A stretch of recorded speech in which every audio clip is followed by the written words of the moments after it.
Bonjour à tous et bienvenue pour ce nouveau test. Aujourd'hui, on va parler casque supraoral, on va parler du Marshall Monitor 2 ANC, donc le dernier casque qui a été annoncé, le dernier casque haut de gamme qui donc va se frotter à Sony et Bose notamment, les ténors du genre, mais aussi bien évidemment tous les autres concurrents qui sont sur cette gamme de prix, Jabra, AKG, celui que j'ai testé il y a pas longtemps, le Skullcandy, et ce qui fait que Marshall, eux, arrivent avec une proposition différentes, notamment la signature spécifique Marshall qui va mettre en avant les voix et les guitares, donc plus orienté médium, et toujours cette touche, parce que bon, même si je connais pas les casques Marshall et j'en ai jamais testé, un casque Marshall dans la rue, ça se démarque carrément, et c'est toujours quelque chose qui est assez sympathique. Alors, vendu à 300 €, qu'est-ce qu'il vaut? On voit ça tout de suite.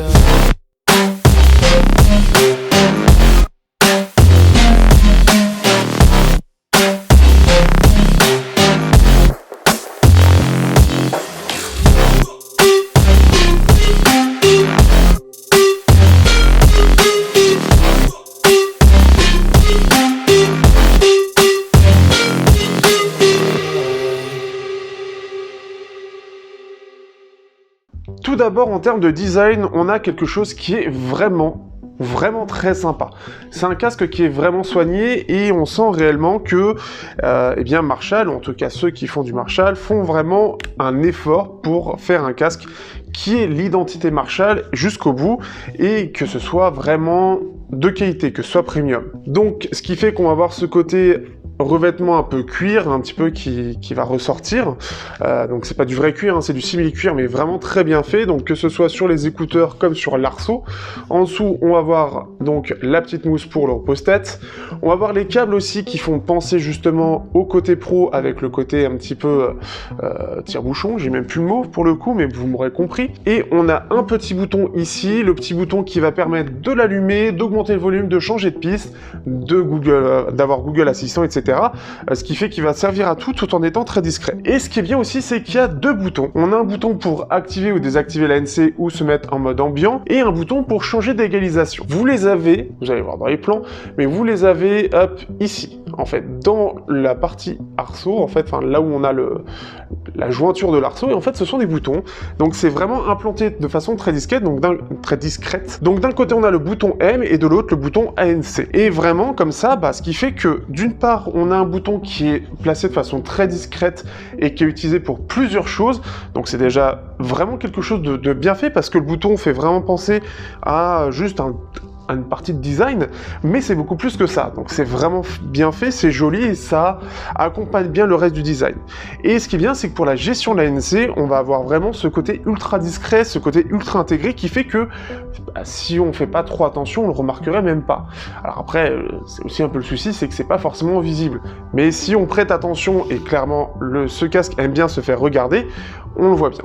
Un détail qui sera pas forcément visible, mais on le verra, vous le verrez sur un des plans, on a sur l'intérieur de l'arceau ici, on a Monitor 2 qui est affiché. C'est assez discret, c'est pas fait pour être vu, mais c'est clairement juste pour le fun qu'ils se sont fait ça. On va avoir aussi, ici, la gestion des micros ici, notamment pour le côté ANC, retour, etc. pour les appels, qui est ici, qui va être sensible par rapport au vent. Donc quand vous êtes en face du vent, par contre, ça va être un souci puisque ça va se répercuter sur l'ANC, mais on y reviendra. Aussi, la chose qui est sympathique, c'est qu'il se replie. Bon alors, à 300 €, c'est un peu logique, donc il se replie, mais c'est surtout que il se replie vraiment de façon ultra compacte. Vous le mettez comme ceci, en fait, quand il va se replier, vous avez quelque chose qui est vraiment très compact. Oui, miaou.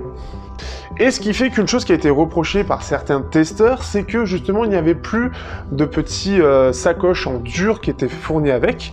Le chat, tu te pousses, tu es sur cette sacoche, et donc ce qui fait qu'on a juste une pochette qui est prévue.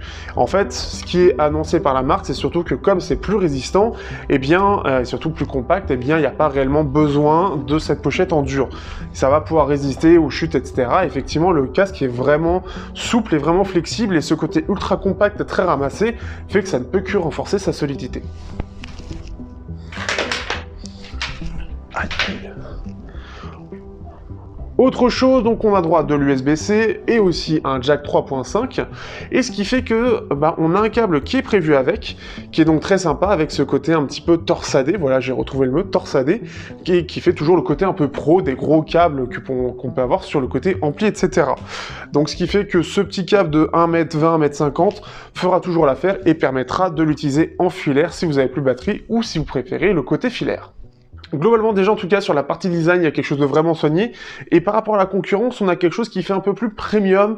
Celui que j'avais trouvé plus premium que les autres, que les Sony, que j'ai pu quand même voir déjà quelques fois, eh bien, c'est le AKG N700NC, qui était plus en métal et qui faisait, pour le coup, plus premium.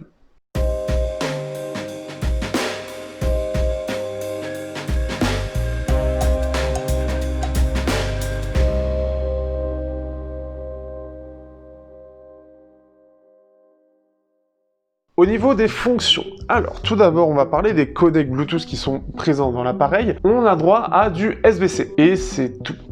Et c'est assez étrange puisque c'est assez rare qu'on se retrouve qu'avec du SBC.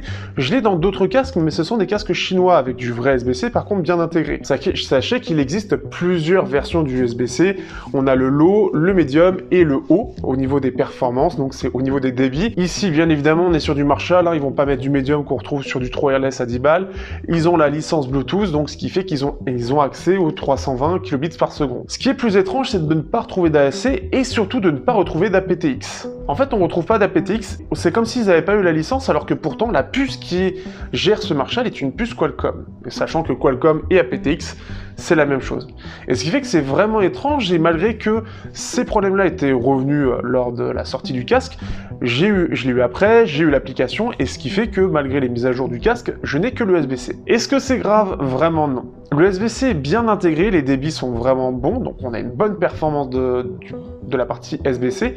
Après, tout dépendra bien évidemment de votre téléphone et de la possibilité de rendu du SBC de votre téléphone. Mais si vous avez n'importe quel haut de gamme, normalement ça devrait passer. Même un petit peu ancien, ça va bien passer sans problème. Il faut savoir que ce codec est obligatoire pour faire passer de l'audio. Quand vous avez surtout la licence Bluetooth aussi par défaut, c'est obligatoire, quoi qu'il arrive pour l'audio. Et ce qui fait que on n'a pas besoin de plus. Mais on verra aussi un peu plus tard pourquoi sur la partie qualité audio, la qualité sonore. Autre chose, on a une application que j'ai mentionnée juste avant. Sur cette application, on va pouvoir gérer quelques petites choses. La gestion du bouton M, et ce bouton M permet d'avoir 3 modes d'égalisation, donc ce qui fait que vous avez la signature Marshall et vous choisissez soit des choses prédéfinies, le rock, pop, hip-hop, etc., soit votre propre égalisation que vous faites vous-même. Et ce qui fait que ce qui est bien, donc on a ce bouton M et quand on va appuyer sur ce bouton M, on va avoir soit un bip pour l'égalisation 1, 2 bips pour l'égalisation 2 et 3 bips pour l'égalisation 3, et j'y arrive. Donc ce qui fait qu'on a ce choix et on n'a pas besoin de passer par l'application pour le changer, et on a même un tout petit bruit sonore qui va permettre donc justement de différencier ces différentes égalisations. C'est vraiment cool de ce point de vue-là. On a aussi la gestion de tout ce qui est ANC, la réduction de bruit active, et pour le coup, on va pouvoir gérer la performance de la réduction de bruit entre 10 et 100, même si pour le coup, on a plus l'impression d'avoir un peu entre du 70 et 100. Dans la réalité, il y a très peu de différence entre le 10 et le 100, normalement le 10 devrait très peu le faire, mais je trouve que la différence entre les deux est vraiment assez minime. On a le mode ambiant, donc pour entendre tout ce qui se passe autour de nous, et on a le mode éteint, tout simplement, donc sans ANC. Bien évidemment, vous avez le bouton ANC, donc vous pouvez aussi gérer de cette façon-là. C'est pas quelque chose, on va dire que c'est bien, mais c'est sans plus, ça reste vraiment basique, on est très loin de certaines applications qui vont pouvoir aller beaucoup plus loin, comme du Sony ou du Jabra. Pour la qualité du Bluetooth en lui-même, comme je l'ai dit, on est sur du USB-C, la connexion est hyper stable, j'ai eu aucun problème de déconnexion, et ce qui fait que c'est très propre. Pour le pairage, on est donc sur le bouton, en fait, le petit bouton multifonction, on appuie dessus, et on va voir la possibilité de pairage via Google Assistant. Donc ça, c'est une chose qui arrive de plus en plus sur Android, ce qui fait que ça va permettre un petit peu à la Apple, puisque c'est un peu eux qui, pour le coup, l'ont intégré, permettre de proposer directement le pairage avec une pop-up. Donc ça va faire le pairage, page, mais en plus de ça, ça va vous proposer de justement télécharger l'application que propose donc Marshall avec l'appareil. Donc c'est vraiment cool, et vous pouvez en plus de ça, bien évidemment, configurer Google Assistant si vous voulez l'utiliser avec, ce que je ne fais pas du tout personnellement. Reste l'autonomie. L'autonomie, ils sont allés voir, enfin, ils ont vu large, avec 30 heures réduction de bruit activée et 45 heures sans réduction de bruit. Ce qui est vraiment pas mal du tout. On est sur quelque chose qui, pour le coup, pousse assez loin l'autonomie. On est sur les très très bons du marché de ce point de vue-là. Ce qui fait que globalement, en tout cas, c'est vraiment pas mal de ce point de vue-là. C'est vraiment le truc étrange, c'est que pour un casque à 300 €, on n'est que du USB-C. C'est pas grave, c'est juste étrange. On n'a même pas de AAC. Alors, je sais pas comment c'est géré sur du Apple, il doit y avoir du AAC, mais en tout cas sur Android, on n'a pas du tout de possibilité de AAC. C'est très très bizarre.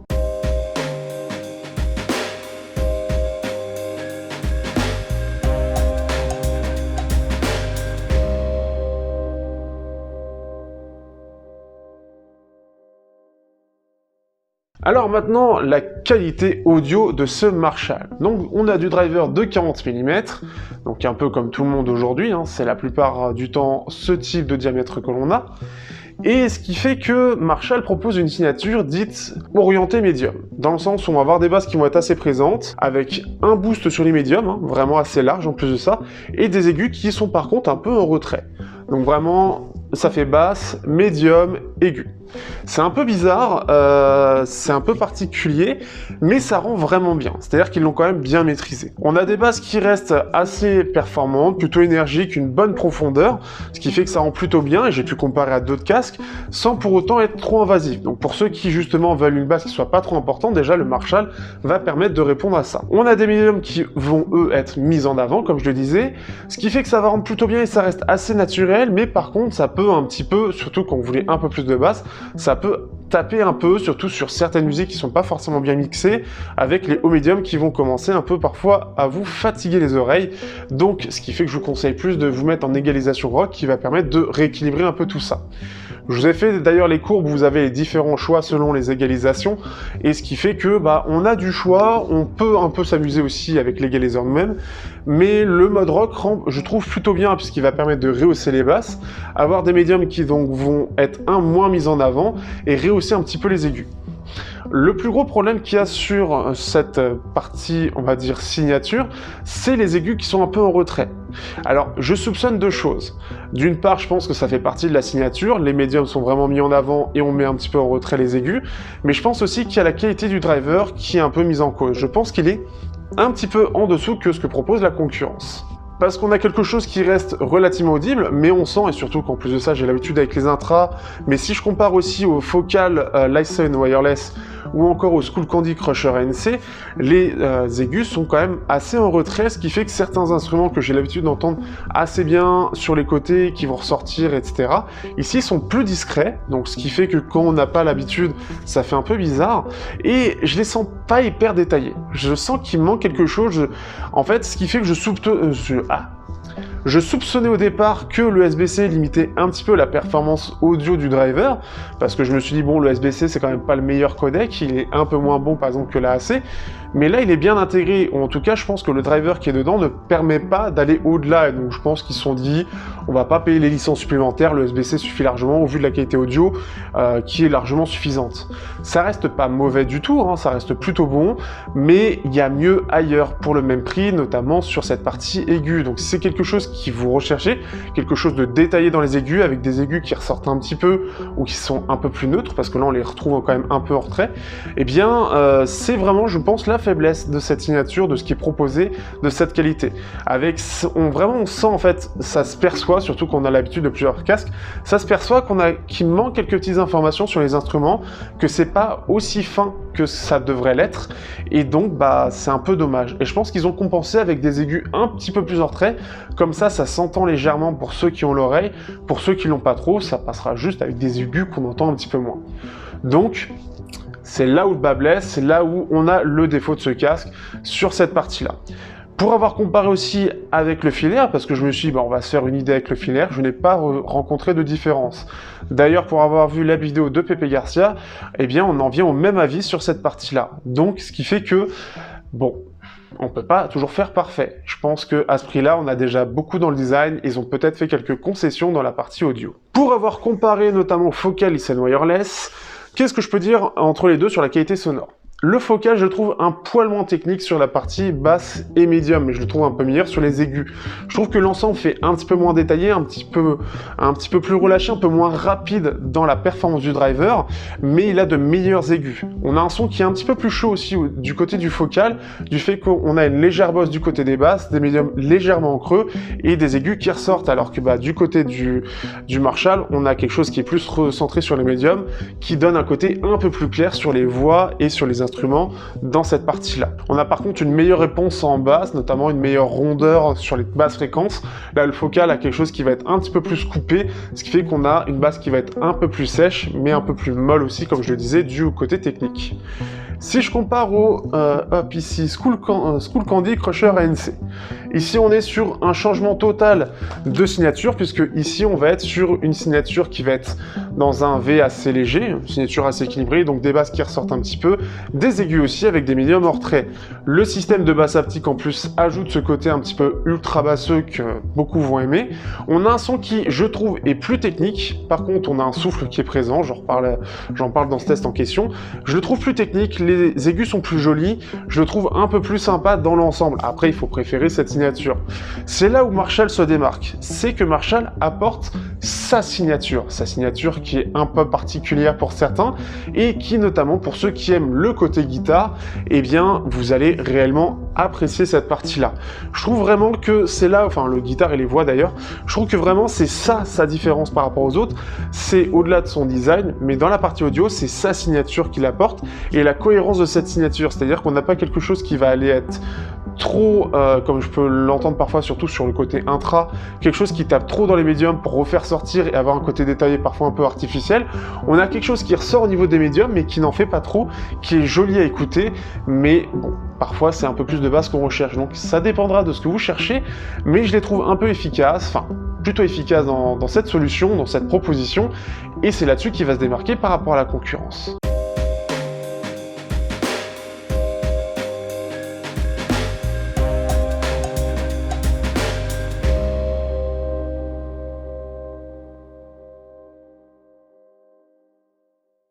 Que peut-on penser donc de ce casque Marshall? Il y a quelque chose qui est assez cohérent dans cette proposition. On a un casque au design assez premium pour le coup, entre métal et simili-cuir, avec une identité forte de la marque Marshall, qui ne va pas aller dans le côté épuré que peut proposer beaucoup de casques aujourd'hui, et qui peuvent un peu se ressembler avec des petites différences diverses et variées. On les reconnaît entre eux, mais on a une base qui est à peu près la même de sobriété. Ici, on a Marshall qui veut aller dans le côté un peu plus vintage, ce côté simili-cuir, avec ce côté un petit peu, voilà, un petit peu vieilli, etc., qui fait que on a un casque qui va un petit peu à l'opposé de tout le monde et qui va lui créer une identité forte, qui a toujours fait d'ailleurs son identité. On reconnaît tout de suite un Marshall dans la rue parce que, bon, alors déjà il y a écrit Marshall dessus, mais ce côté toujours simili-cuir qui est mis en avant avec ce côté torsadé du câble qui est proposé. Ici on l'a encore sur la partie écouteur, ça aurait pu être quelque chose qui pourrait être intégré très discrètement, mais ce n'est pas le cas, et je trouve que ça donne une touche de design supplémentaire et ce côté Marshall supplémentaire, et là-dessus il y a vraiment un très gros travail. Une chose dont je n'ai pas parlé d'ailleurs dans la partie design parce que je suis très fatigué, c'est le confort. Il est réellement très confortable, les coussinets sont vraiment doux, ils sont vraiment agréables, et malgré le côté un petit peu lourd, on l'oublie assez vite, donc c'est vraiment agréable. Je trouve d'ailleurs que le Focal Listen Wireless, lui, est un petit peu mieux avec des coussinets un peu plus épais, et c'est un peu plus doux l'ensemble, mais la proposition est vraiment bonne, et je la trouve même meilleure que par exemple les School Candy, qui restent quand même plutôt bons en termes de confort. Donc on a quelque chose qui est vraiment bien, et il est vraiment bien fini dans l'ensemble. Ce qui est particulier, c'est plus dans le côté audio. D'un côté, on a cette signature Marshall qui va faire cette différence, mais de l'autre côté, on va avoir une performance technique qui va être un peu en dessous des autres, et on a cette limite du USB-C qui va en rebuter plus d'un pour rien. Il y en a beaucoup qui se sont plaints d'ailleurs du manque du aptX. Rappel, l'aptX, c'est comme l'AAC et l'USB-C en termes de performance, ce n'est pas parce qu'on vous vend comme marketing que le codec aptX est meilleur que ça l'est. J'ai pu faire des tests, j'ai une vidéo dédiée là-dessus, je pense que j'oublierai de la mettre à ce moment-là, très certainement, mais dans la partie info événements, etc., vous aurez une partie sur le côté placebo d'un côté et de l'autre sur les codecs, justement, audio Bluetooth. Et ce qui fait que je parle notamment de la PTX qui est comme les autres. Donc les limites sont ailleurs, et clairement la PTX est très surcoté et Marshall en plus de ça le prouve et prend le risque de ne pas mettre d'APTX qui a un côté marketing pour vous proposer quelque chose qui est assez basique mais qui fonctionne très bien. Et c'est le principal. Le côté filaire d'ailleurs est aussi bon pour faire la différence, les différences sont extrêmement minimes et il va plus dépendre parfois de la source qui va creuser ou qui va mettre quelque chose de différent dans la signature. Et c'est d'ailleurs ça la signature, c'est ce qui va permettre de différencier tout ça, c'est vraiment ce côté signature, ce côté orienté médium, ce côté orienté guitare, etc. Une chose sympathique au passage, dont je n'ai pas mentionné parce que je ne savais pas forcément le foutre, mais quand on l'allume, quand on l'éteint, on a un petit riff de guitare qui est très sympathique et qui vient un petit peu changer. C'est assez rare, je trouve, de trouver des choses, des sons assez sympathiques quand on va allumer ou éteindre un casque. Et c'est con, hein, c'est très con comme truc, c'est pour ça que je ne l'ai pas forcément mentionné, mais celui-ci a un côté un petit peu fun, assez recherché, simple, mais très efficace, qui ajoute encore plus à l'identité de Marshall. On va regarder un petit peu les tests de ce Marshall Monitor 2 ANC pour voir un petit peu ce que eux en disent et nuancer mes propos.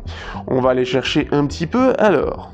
On va aller chercher du côté de Numérama. Donc, ce qui est bien là, alors belle signature sonore par défaut, un égalisateur, ça change tout. Bon, alors après, la plupart des casques aujourd'hui en proposent un. Le design à la fois stylé, pratique et confortable. Exact. La réduction de bruit a du mal avec les voix. Oui, c'est d'ailleurs quelque chose que je n'ai pas du tout abordé, et c'est très bien que je regarde les hôtesses, ça me permet de rappeler des choses que j'oublie tout le temps de parler. Alors, c'est très vrai, beaucoup l'ont souligné. Au niveau de la réduction de bruit, on est clairement très loin de ce que proposent Sony, Bose et Jabra. On est sur quelque chose qui est un peu plus moyen. On est même sur quelque chose qui est un peu moins bon que les Skullcandy qui n'étaient pas forcément très bons. Dans les basses, on a globalement quelque chose qui est plutôt bon et qui vont être assez bien cachés, en plus de la musique. Par contre, dans les voix, c'est vrai on a tendance à l'entendre assez facilement, et ce qui fait qu'on n'a pas vraiment l'impression d'avoir quelque chose de performant. En plus de ça, moi j'ai une application qui est à jour, donc ce qui fait qu'on peut jouer avec la gestion de tout ça sur l'application, mais c'est vraiment pas très performant. Je pense qu'on est à la moitié de ce que proposent la plupart des concurrents, qui sont vraiment bien meilleurs en tout cas. L'ergonomie du bouton multidirectionnel. Alors pour le coup, je suis pas d'accord parce qu'il est simple et intelligent, et on a le bas et gauche-droite qui se fait assez facilement, mais après chacun sa vision des choses. Et le câble USB-C vers USB-A, c'est vraiment trouver des problèmes pour trouver des problèmes, puisque la plupart des câbles sont comme ça, mais c'est vrai qu'à l'ère où on est en train de proposer de plus en plus de l'USB-C vers USB-C, ça pourrait être dans l'air du temps, mais c'est vraiment pas très grave et je ne pense pas que la concurrence le fasse. Alors, le bloc son vidéo, lui, qu'est-ce qu'ils ont dit dessus? Alors, ils disent beaucoup de choses, on va aller à la fin. Alors pour faire simple, donc nous avons aimé le design, l'équilibre tonal, les basses puissantes, le bouton multifonction, le confort. Nous aurions aimé le Bluetooth aptX. Alors après voilà, on se fait chacun son idée. Alors il y a d'ailleurs 01net qui a fait un petit fail dans son titre où il y a le test du, mais on ne sait pas quoi. Ce qui fait que pour eux, qualité sonore agréable, écouteurs confortables, réduction de bruit efficace. Pas dans les voix, hein. Dès qu'on va arriver dans les aigus, on sent que ça tient plus. Médium aigu, on sent que ça tient plus. Très bonne autonomie. Plastique dur, un peu flatteur. Franchement, on voit du Jabra, on voit du Sony, c'est du plastique. Alors après, c'est le traitement, on y est sensible ou pas, ça va dépendre. Micro très sensible au vent. Et ça, c'est tout à fait vrai. Et ça, d'ailleurs, je l'ai dit. C'est vrai, en plus, j'ai parlé de ça, mais j'ai pas parlé de la réduction de bruit. Clubic avec mon petit Guillaume, qui lui l'a beaucoup apprécié. Alors, lui, qu'est-ce qu'il dit? Donc lui, excellente construction, ergonomie atypique mais très réussie, autonome, son équilibré et personnalisable, multipoint. Lui, c'est quelque chose qu'il aime beaucoup, le côté multipoint, de pouvoir se connecter à 2 smartphones différents et qu'il puisse gérer les 2 en même temps, c'est-à-dire qu'on n'a pas besoin d'en déconnecter un pour avoir le son sur l'autre, et c'est ce qui manque à beaucoup de casques. Donc ce qui fait que si vous cherchez ça, et bien voilà. Les moins, unique codec SBC, ANC en dessous des meilleurs. Donc voilà, c'est surtout ça. On va avoir qui d'autre? On va regarder un dernier, histoire de... Mais globalement, c'est assez... Alors, Planète sans fil, je sais bien, je découvre plein de sites sur les casques. Alors, on va aller voir la fin. Très bon casque avec un design soigné, une qualité de son irréprochable, cependant il ne fait pas le poids au niveau anti-bruit par rapport à d'autres gros bonnets du marché. Point positif, ouais bon bah je viens de le dire. Point négatif, micro et ANC. Donc voilà, un petit peu ce qu'on peut dire là-dessus. Donc ce qui fait que c'est quand même quelque chose de solide dans l'ensemble et vraiment sympathique. J'espère qu'en tout cas vous aurez apprécié ce test. Sur ce, on se dit à bientôt. N'hésitez pas à liker, partager, commenter. Vous avez le lien dans la description. Vous pouvez me soutenir, vous avez tout dans la description aussi. Et n'hésitez pas aussi à rejoindre le Discord si vous êtes intéressé. Sur ce, à bientôt.